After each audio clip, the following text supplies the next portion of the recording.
Aussie! Oi, oi, oi! We're at an Australian restaurant today in Midtown. Where are we today? We're on 38th Street between 5th and 6th at the Hendricks Hotel. Hendricks Hotel, but the restaurant's called Islã, and they Islã. have a rooftop restaurant called God. Daintree that I heard has an amazing view, so I think we should check it out, Ron. Check it out. I want to eat and I want to do Aussie. Okay, Come on! let's go!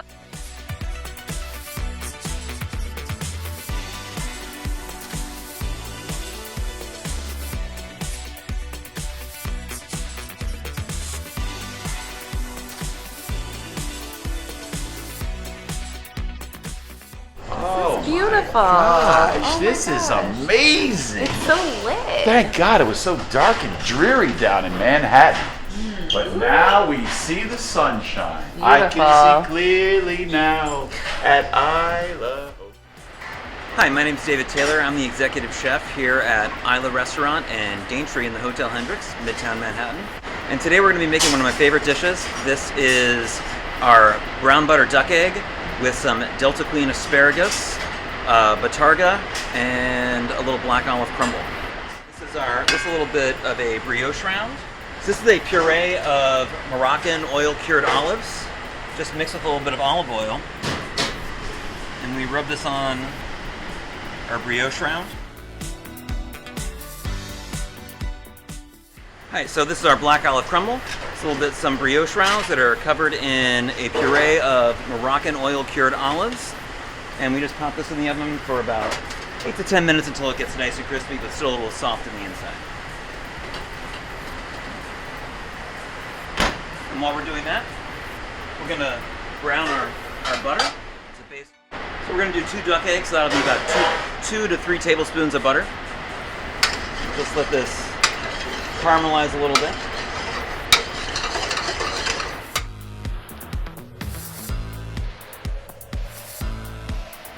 Now we can see our milk solids are starting to caramelize. Add our eggs.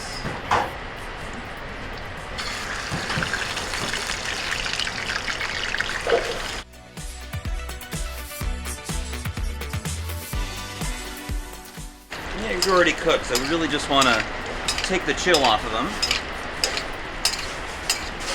This asparagus, we're going to add just a touch of asparagus puree to help bind it.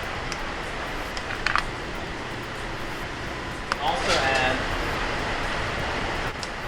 some pickled shallot brunoise, which we use a lot here at Islã. And for this dish, we just take some very finely diced shallots, a little bit of salt, and let these marinate in some fresh lemon juice. To really bring out the acidity. Pull out our brioche.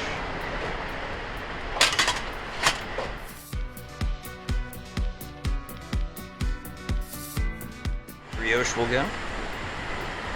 There. One right here.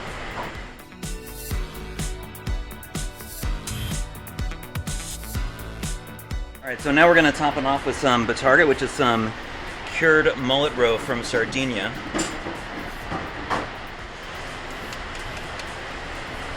And then just a little bit of our Corona finishing oil, which is a really nice finishing oil from Apulia. Finish a lot of our dishes over at Islã. Now we're going to go meet Ron and Laura on the roof.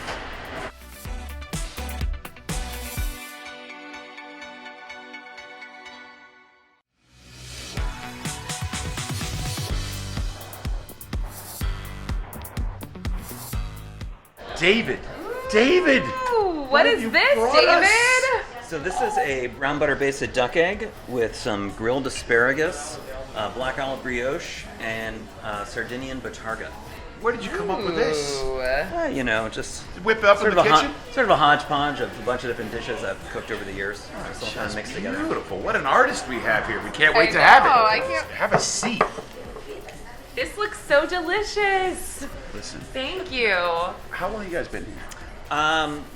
So the rooftop bar Daintree where we are now opened up almost a year ago, and Islã opened up in the fall.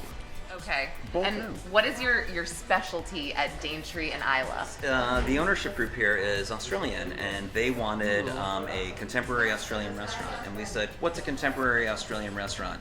And nobody knew. Even the Australian owners, they didn't really know. So I came in and I cooked for them, and my background is really in Mediterranean cuisine, Southern Italian, and sort of contemporary Israeli cuisine. And once I cooked for them, they just said, this is it. This is what we want. And as we learned, like, a lot of the food of the Mediterranean is really very similar to a lot of the food of Australia because the climates are very similar. They're both areas where everybody lives close to the sea. There's mountains. There's the weather's quite warm, and also Australia is really a nation of immigrants, as America is, about the same age. And then there's, if you were in Sydney right now, you might be in an area that had a big Lebanese community. There's a big Lebanese immigration. There's a big Lebanese immigration to Sydney in the 1970s and 80s. Love it. So you would see some of those sort of contemporary, sort of like Eastern Mediterranean flavors. There's a very large Greek population in Australia, and a lot of those flavors, a lot of the style of cooking, a lot of more lighter, like olive oil driven things, a lot of grilled items, a lot of things that aren't really very heavily manipulated, things that are sometimes a little bit spicy. A lot of those things are all kind of working together in contemporary Australian food and contemporary Southern Mediterranean, so it all kind of works together. So it's light, not heavy, not a heavy food. No. I don't really like food that's too heavy. I like things that are very light, very simple. Really don't like to manipulate things too much from their natural form, and oftentimes for me, like I just approach cooking by thinking that the most important ingredient is oftentimes the one you leave out. It's always so tempting to add something else, add another step, add another ingredient, add another garnish here or there. But once you start sort of pulling things away, you can have food that's much more direct. Like, I think this is a really nice dish. There's really only a few ingredients in it. Thank you. Let's try these. I'm very excited. There you are, my dear. Thank you. And then one for me. And so we have asparagus, egg. Let me just get with this. Yeah. So how great. should I eat it? Should I get like everything together? I just kind of get everything together. Everything's together, he Because said. the asparagus was amazing and it's grilled. Okay, I'm getting all of this. It's grilled. This look, I just want to eat the whole thing. Just black olive brioche. Oh, This black olive is brioche. so yummy. Oh my gosh, it's so good. Is this an appetizer that you serve here? This is an appetizer that we serve. It's a good downstairs portion in if you can see. It's actually a good size. I mean, I think this is probably perfect for 2 people. I would think, yeah. And so they serve the food upstairs. They bring it up here. Yeah, we serve the food. We prepare the food downstairs and we bring it up. And we have sort of some different menus. We have it's a full service restaurant downstairs, and we have a full service menu. And there's a lot of small plates, a lot of things to share. And then up here, the menu's a little bit smaller, a little bit more bar focused, more cocktail focused. The cocktails are Look at these amazing cocktails also. that we Look at have. this. Yeah, amazing. This is called the Tropic Thunder. I can't remember, some kind of rum, and you had the There's coconut. toasted coconut in there, and it was delicious. And I had the espresso martini, or actually, no, it was the cold brew martini. I slammed it already. And we have floor-to-ceiling windows. I do believe that's the Empire State Building. You're getting the best view, and maybe the best appetizer I've it had really is so in good. about I know. 20 years since I've been in the city. Oh my God, David. This is so good. David, I can't thank stop you. eating it. Oh my God, David. I was trying not to eat so much today, Oh my but God, David, you made it's our not day. happening. You made our day. If you find yourself on West 38th Street between 5th and 6th, you need to come to the Hendricks Hotel. You need to experience Islã, Daintree. This has been just an incredible experience overall, just between the aesthetic and the drinks and the cocktails. So good. Thank you so much. Thank you, David. And this food is so light and So delicious good. in your mouth. You're going to love this place. Thank you so much. Thank you for having us, David. Flavors Oh my of God. New York We love coming it. at ya. Thank you for having us.